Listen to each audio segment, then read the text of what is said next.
बिस्मिल्लाहिर्रहमानिर्रहीम।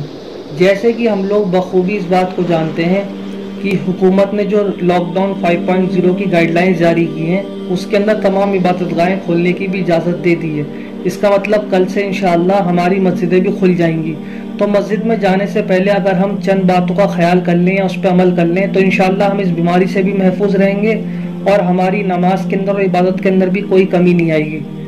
सबसे पहला काम हमको ये करना है कि हम लोग अभी कुछ दिनों तक, जब तक ये बीमारी है, इस चीज़ की कोशिश करें कि हम अपने घरों से ही वज़ू वगैरह और इस्तिंजा वगैरह करके जाएं।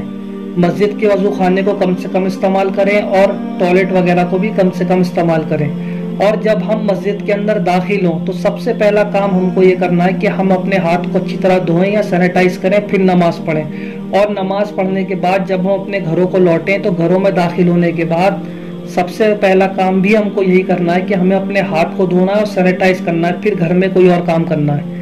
और मस्जिद के अंदर जब हम जाएं घरों से तो मास्क पहन के जाएं और मास्क पहन के ही नमाज पढ़ें। और अगर हम अपने घरों से मुसल्ला ले जाएं नमाज पढ़ने के लिए तो ये भी बेहतर रहेगा।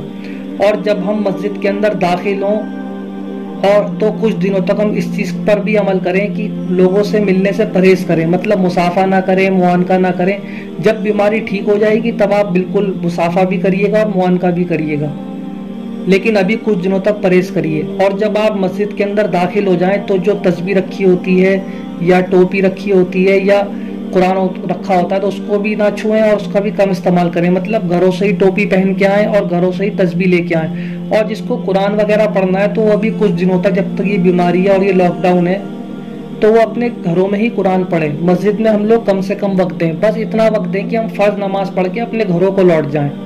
इसी तरह जो हमारे बुजुर्ग हजरात हैं जिनकी उम्र 60 साल से ऊपर है तो वो लोग भी अभी कुछ दिनों तक घरों में ही नमाज पढ़ें जब तक ये बीमारी है। इस तरह जो बच्चे हैं 10 साल से कम के, वो भी घरों में ही रहें। तो वालिदैन जो है ये ख्याल करें और उनका ख्याल रखें कि वो लोग मस्जिदों के अंदर ना जाएं।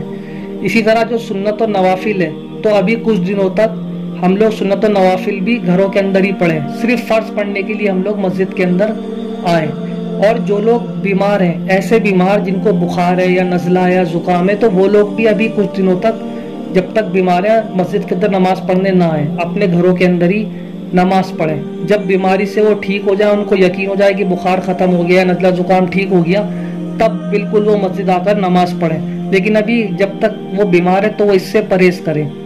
इसी तरह हम लोग अपनी ज़ात से अपनी मस्जिद को ज़्यादा से ज़्यादा साफ़ करने की और साफ़ रखने की कोशिश करें कि मस्जिद की कमेटी तो हमारी मस्जिद को साफ़ रखेगी ही और खादिम भी साफ़ रखेंगे, लेकिन हम अपनी ज़ात से भी कोशिश करें कि हमारी मस्जिद जो है वो साफ़ सुथरी रहे। और जब हम मस्जिद में दाखिल हों तो जो हमारे जूते चप्पल वगैरह हैं हम उनको ऐसे ही दरवाजे पे ना छोड़ें, उसको उठाकर झाड़कर तरतीब से उसकी अलमारी में, जो जूते रखने की अलमारी होती है, रैक होती है, उसके अंदर रखें, ऐसे ही ना छोड़ दें। और इसी तरह अगर हुकूमत ने ये गाइडलाइन बना दी या ये हुक्म दे दिया कि जुमे के दिन ज़्यादा भीड़ नहीं लगाई जाएगी मस्जिद के अंदर, तो अगर हम एक जुमे की जमात के अलावा 2-3 जुमे की जमात भी अपनी मस्जिद के अंदर कर लें तो इसकी भी गुंजाइश होगी। क्योंकि जब हम जानते हैं कि ये बीमारी भी है और ये बीमारी भीड़ से फैलती है और हुकूमत की गाइडलाइन भी है, तो अगर हम 2 या 3 जुमे भी कर लें एक मस्जिद के अंदर तो इसकी भी गुंजाइश होगी। इंशाअल्लाह उम्मीद है आप इन तमाम बातों का ख्याल करेंगे। सिर्फ हमको कुछ दिनों तक इन तमाम बातों का ख्याल करना है। जब ये बीमारी ख़त्म हो जाएगी, लॉकडाउन ख़त्म हो जाएगा, तो फिर हम जिस तरह पहले नमाज़ पढ़ा करते थे या मस्जिद में जाया करते थे उसी तरह जाएंगे इंशाअल्लाह।